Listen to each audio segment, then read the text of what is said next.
So, nag-install tayo ng navigation app, navigation HS. Tawag dito, navigation, CarPlay, at saka dashcam na rin. So, ito yung camera sa likod. Yan. Camera sa harap.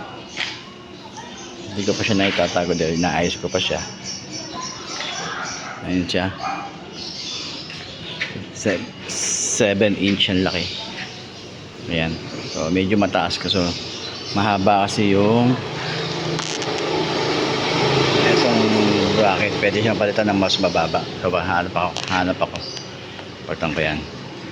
Ayan. Tapos pag inon mo na siya, yun, automatic ba?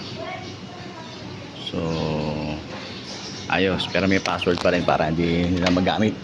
Oh, wait lang.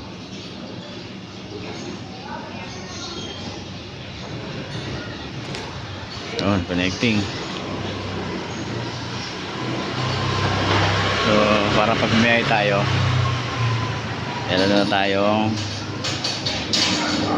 navigation. Yun. So touchscreen siya. Hindi ko pa tinatanggal yung plastic. Hindi ko pa tinatanggal yung plastic niya, kaya medyo ano pa pindutin. Yan.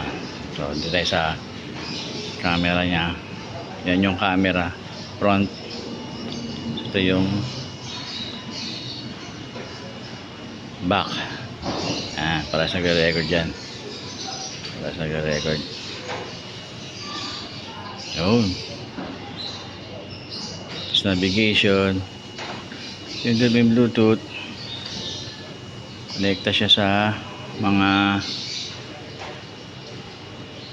mga kailangan mo. Nandito na lahat. So yun lang pwede dyan na Waze lang, music.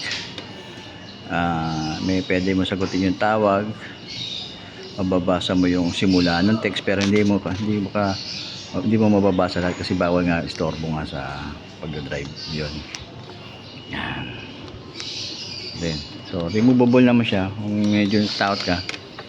Yan, tanggalin mo lang yan, tapos tanggalin mo yung sa mount dito, lock, tanggalin mo na, hindi na nanakaw yan. Yan.